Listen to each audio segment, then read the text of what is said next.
만약에 우리가 말딛고 있는 이 세상이 진짜가 아니라면요? 서양 철학의 거장 플라톤은 바로 이 질문 하나로 무려 2000년 넘게 우리의 생각을 뒤흔들었습니다. 자, 지금부터 그의 정말 놀라운 사상 속으로 한번 들어가 보시죠. 바로 이 질문, 이게 플라톤 철학의 진짜 출발점입니다. 우리가 지금 보고, 만지고, 느끼는 이 모든 것들이요, 사실은 그냥 불완전한 복제품에 불과하다는 생각. 와, 정말 도발적이죠? 이 상상력이 그의 철학 전체를 꿰뚫는 핵심 아이디어라고 할 수 있습니다. 근데 플라톤 철학의 뿌리를 파고들면요, 거기엔 아주 깊은 상처가 하나 있어요. 바로 스승이었던 소크라테스의 비극적인 죽음이죠. 이 정말 충격적인 사건이 젊은 플라톤에게 우리가 사는 이 세계의 정의란 무엇인가, 진리란 대체 뭔가, 이런 근본적인 질문을 던지게 만든 겁니다. 바로 이거예요. 당시 아테네에서 가장 지혜로운 사람으로 불렸던 소크라테스가 말도 안 되게 불의한 재판으로 처형당하는 걸 본 거잖아요. 플라톤은 정말 깊은 회의감에 빠졌겠죠.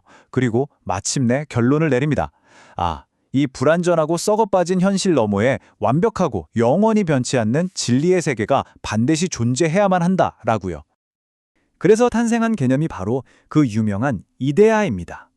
이게 뭐냐면요, 우리가 보는 모든 사물들 있잖아요. 예를 들어 지금 여러분이 앉아있는 의자, 저 창밖의 나무, 심지어 정의나 아름다움 같은 눈에 보이지 않는 가치까지도 그 완벽한 원본, 즉 이데아를 아주 불완전하게 복제한 것에 불과하다는 생각인 거죠. 자, 그럼 이 이데아라는 개념을 가지고 플라톤이 세상을 어떻게 딱 둘로 나누어서 봤는지 한번 살펴볼게요.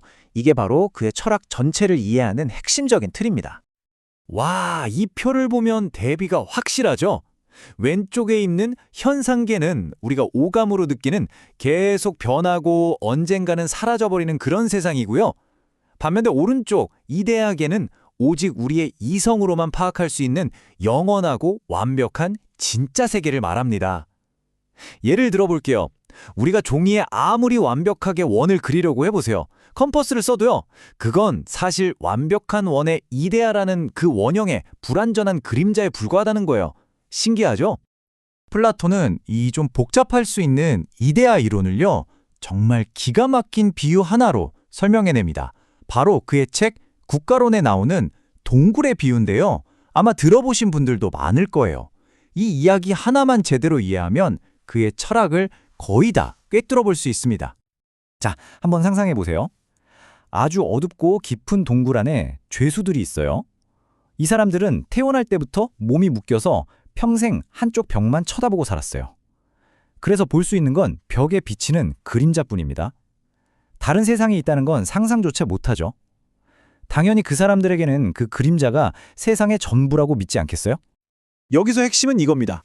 플라톤은 우리 대부분이 바로 이 동굴 속 죄수들과 똑같다고 말하는 거예요. 우리는 눈앞에 보이는 이 감각적인 현상들, 다시 말해 이 그림자들을 진짜 현실이라고 철석같이 믿고 착각하며 살아가고 있다는 거죠. 좀 충격적인 이야기죠? 그런데 만약에 이 죄수들 중에 한 명이 우연히 쇠사슬을 끊고 동굴 밖으로 나아간다면 어떻게 될까요? 처음에는 저 바깥의 태양빛이 너무 눈부셔서 눈이 멀 것처럼 고통스럽겠죠? 하지만 조금씩 적응하고 나면 그동안 봤던 게 전부 가짜 그림자였다는 걸 깨닫고 진짜 사물들을 보게 됩니다. 그리고 마침내 모든 것을 비추는 저 태양, 즉 진리의 세계 자체를 마주하게 되는 거죠. 플라톤에게 이 사람이 바로 철학자인 겁니다. 자, 그런데 플라톤은 이런 거대한 이론을 그냥 머릿속 생각으로만 남겨두지 않았습니다.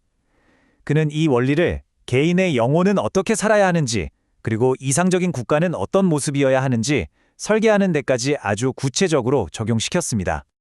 플라톤은 우리 영혼이 크게 세 부분으로 이루어져 있다고 봤어요. 머리에는 진리를 추구하는 이성이 있고, 가슴에는 명예를 좇는 용맹한 기계가, 그리고 배에는 본능적인 욕망이 있다는 거죠.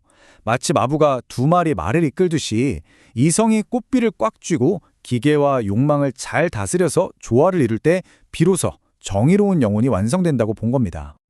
그리고 이 정의로운 영혼의 구조를요, 국가라는 더 큰 그림에 그대로 적용합니다. 왜냐하면 플라톤은 국가를 거대한 한 명의 개인으로 봤거든요. 개인의 영혼이 조화를 이뤄야 정의롭듯이 국가도 이성적인 철학자들이 통치하고 용기 있는 군인들이 나라를 지키고 또 생산자들이 각자의 욕망을 절제할 때 가장 정의로운 이상 국가가 된다고 주장했습니다. 이게 바로 그 유명한 철인 정치입니다. 자, 이제 슬슬 마무리할 시간인데요. 플라톤의 생각은 단순히 수천 년 전 고대의 철학으로만 남아있지 않습니다. 그의 사상은 정말 말 그대로 서양 문명 전체에 어마어마한 영향을 미쳤습니다. 이성, 정의, 선 같은 우리가 지금도 당연하게 쓰는 개념들이 있잖아요. 이게 다 플라톤에게서 시작됐다고 해도 과언이 아니에요. 그의 사상은 이후 2000년 동안 서양 철학과 신학의 뼈대가 되었죠. 물론 그의 가장 뛰어난 제자였던 아리스토텔레스는 아니 스승님, 진리는 저 멀리 이데아 세계가 아니라 바로 우리 눈앞에 이 현실에 있습니다 라고 주장하면서 완전히 다른 길을 걷게 됩니다. 바로 이 위대한 스승과 제자의 갈림길이 서양 사상의 가장 큰 두 줄기를 만들게 된 거죠. 결국 플라톤이 우리에게 던지는 이 질문은 시대를 넘어서 여전히 우리 심장을 파고듭니다. 이 모든 설명을 듣고 난 지금 여러분은 스스로가 동굴 안에서 그림자를 보고 있는 것 같으신가요? 아니면 저 동굴 밖에서 진짜 태양을 보고 있다고 생각하시나요? 오늘 한번 깊이 생각해 보시면 어떨까요?